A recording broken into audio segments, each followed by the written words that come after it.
안녕하세요. 강화에 살고 있는 최기숙인데요.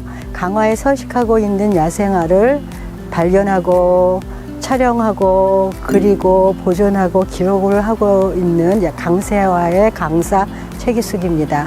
가장 중요한 거는 야생화를 발견하는 것입니다. 그래서 예를 들면 메리골드가 있어요. 그러면 디테일하게 그리고 있는 동아리다 보니까 지나가다가 이렇게 야생화가 발견이 되면 이렇게 뿌리까지를 뽑습니다. 그래서 뿌리를 사진으로 이렇게 사진을 찍고서 이 사진 찍은 것이 자료가 됩니다. 그리고 요거를 조그맣게 이제 나중에 안에 들어서 보겠지만 스케치를 해 놓습니다.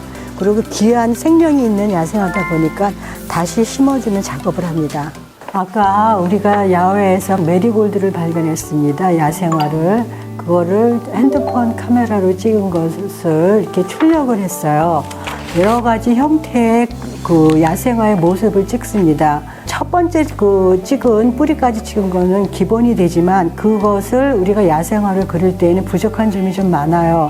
왜냐면 이 전체를 다 그리려면은 부분적인 또 촬영을 해야 됩니다. 내가 좋아하는 구도를 만들기 위해서 이런 형태의 구도도 한번 찍어보고 이런 형태의 구도도 찍어보고 이런 형태의 구도도 찍어봅니다. 그래서 내가 원하는 구도가 어떤 것인가를 종합을 합니다. 그런 모습을 다 여기다 담아야지 똑같은 걸 그대로 그리는 것이 아니라 이 메리골드가 어떤 성향을 가지고 있고 어떤 인맥을 가지고 있고 어떤 뿌리를 가지고 있고 어떤 기온에서 살고 있는가를 알 수 있으려면 이렇게 다양한 자료를 준비하고 있어야 됩니다. 들어가기 전에 준비물이 필요합니다.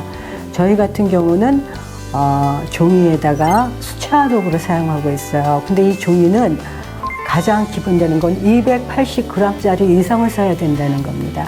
280g짜리 그 종이와 그 다음에 물감입니다. 32색짜리 물감과 팔레트입니다.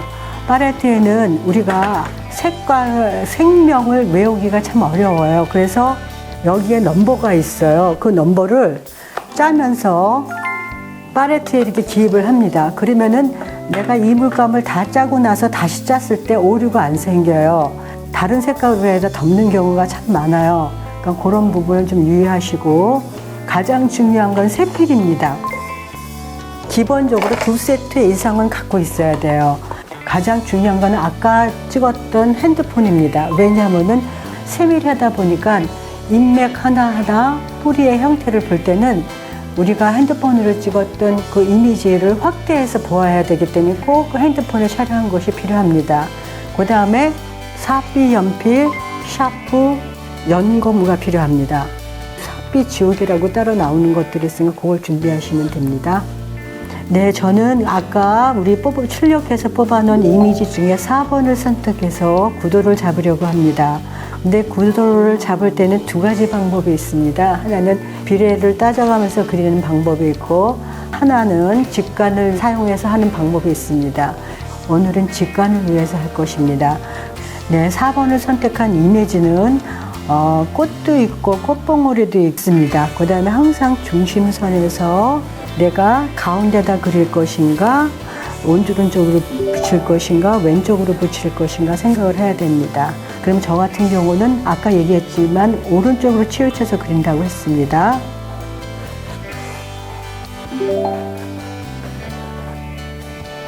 그 다음에 꽃의 크기를 잡습니다. 꽃의 크기를 잡고 한 송이, 두 송이, 세 송이, 네 송이, 다섯 송이입니다.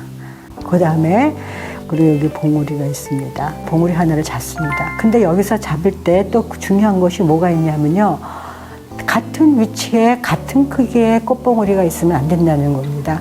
조금의 오차가 있어야 되고 꽃 색깔이 분명히 다섯 송이가 다르다는 것을 인지하셔야 됩니다. 그 다음에 줄기를 그리고 그러면 얘 꽃은 여기서 나옵니다. 줄기 항상 잊지 마시고 얘 줄기는 여기서 나옵니다. 요 나무에서 움직입니다. 그 다음에 중요한 것이 뿌리 부분이에요. 뿌리도 자세히 보면 기본적인 줄기 위에 실뿌리가 있어요. 그러면 실뿌리의 크기와 실뿌리의 위치를 잡아주고 대충의 크기와 위치를 잡아주는 작업을 합니다.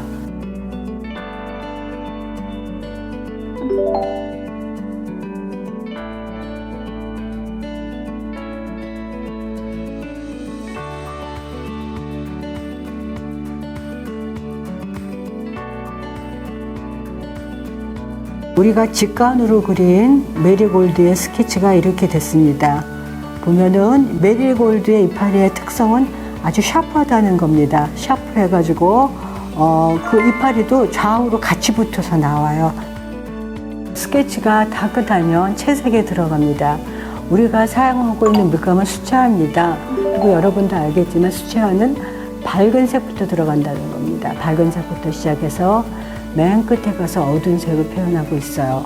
근데 이 밝은 색 들어갈 때 빛의 방향이 어딘가는 꼭 주시해야 됩니다. 그 다음에 반사광선이 있다는 것도 주지하셔야 됩니다. 빛이 왼쪽에서 왔다. 그러면 왼쪽이 밝고 오른쪽은 어둡다라고만 생각하지 말고 오른쪽 한 부분에 밝은 부분이 있다는 걸 잊지 마셔야 돼요.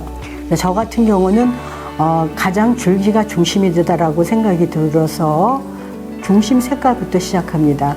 중심 색깔이 초록색인데 초록색이 가장 밝은 색을 하기 위해서 연두색과 초록색을 섞어서 밝은 부분을 칠해줍니다.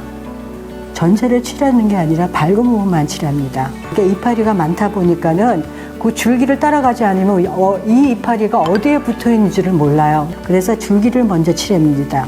그 다음에 줄기를 칠한 다음에 이파리를 칠합니다. 이파리를 칠하면 분명히 빛이 왼쪽에서 오니까 카키색에다가 황토색을 조금 섞어서 이파리의 밝은 부분을 한 번씩 다 칠해줍니다.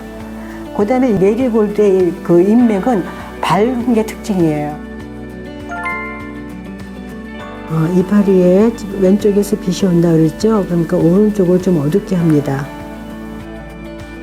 뿌리를 들어가겠습니다. 뿌리.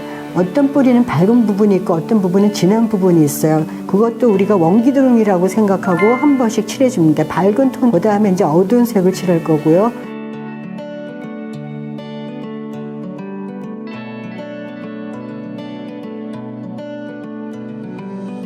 그 다음에 이제 가장 핵심적인 꽃을 칠합니다.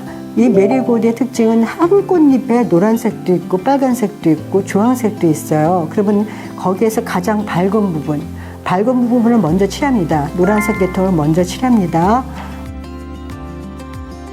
다 칠해줍니다. 다 노란색을 여러 꽃에서 보이는 노란 부분을 칠해줍니다. 그 다음에 이제 빨간색입니다. 빨간색 계통을 칠해줍니다. 근데 지금 칠하는 건 초벌이기 때문에 거의 다 물을 많이 넣어가지고 분위기를 잡아주는 작업을 합니다. 그 다음에 디테일하게 들어갈 때는 아주 더 파고 들어가야 되겠죠? 그래서 기본적인 색상을 다 한 번씩 칠해줍니다. 그 다음에 이렇게 중간 톤, 어두운 톤을 들어가도록 하겠습니다. 꽃에도 인맥이 있어요. 꽃인맥. 그 꽃잎을 살려주면서 하나의 꽃잎 안에 여러 가지 색깔을 표현하도록 디테일하도록 하겠습니다. 가장 핵심적인 것이 꽃이니까 꽃을 중심으로 해서 먼저 칠해줍니다. 그리고 이제 꽃받침 들어가고 줄기, 명암입니다. 그 다음에 아까 우리 인맥 표현하셨죠? 인맥 어두운 부분까지 다 칠한 다음에 인맥이 하얗게 남은 물이 너무 눈에 튀니까 그럴 때는 레몬색에다가 연두색을 살짝, 그 다음에 황토색을 살짝 섞어서 위에다가 아주 물을 많이 섞어 한 번씩 이렇게 입혀줍니다. 그러면 인맥이 말끔하게 사르면서 뒤에서도 인맥이 보여요. 이렇게 하고 이제 다 색칠이 끝났습니다. 이제 색칠이 끝난 다음에 여러분이 해야 될 것은 내가 4번을 선택했듯이 4번과 어떤 차이점이 있나를 비교 분석하셔야 됩니다. 내가 메리골드의 특징을 무엇을 빠뜨린 게 있는가 한번 자세히 보셔야 됩니다. 봐서 이 정도면 됐다 하면 완성이 되지 않을까 생각합니다. 네, 이렇게 짧은 시간 안에 이렇게 작품이 완성됐습니다. 이런 작업을 하고 있는 것이 우리 강세화 동아리입니다. 강화군청의 지원을 받아서 시작한 강세화는 지금 6년째, 내년이면 7년째 들어갑니다. 그래서 인천문화재단의 후원을 받아서 계속 연이어가고 있는 동아리고 인천문화재단을 받아서 책자도 발간하고 있습니다. 이 강세화는 강화에서 서식하고 있는 야생화만을 그리는 작업이고 진짜 보존하고 기록하는 데 큰 의미를 가지고 있어요. 그래서 여러분들 동참하시고자 하는 사람이 있으시다면은 매주 화요일 날 10시에서 12시에 수업합니다. 그런데 이제 기간은 5월 달부터 시작해서 9월 달까지 꽃 피기 시작할 때부터 해서 꽃이 질 때까지만 활동을 하고 있습니다. 그림 그리는 장소는 강화에 있는 갤러리 더 웨이예요. 여러분의 많은 참여 부탁하시고 도와주신 여러분들 감사하고 또 열심히 연이어가게끔 도와주신 회원님들도 감사드리고 여러분 사랑합니다. 이상입니다.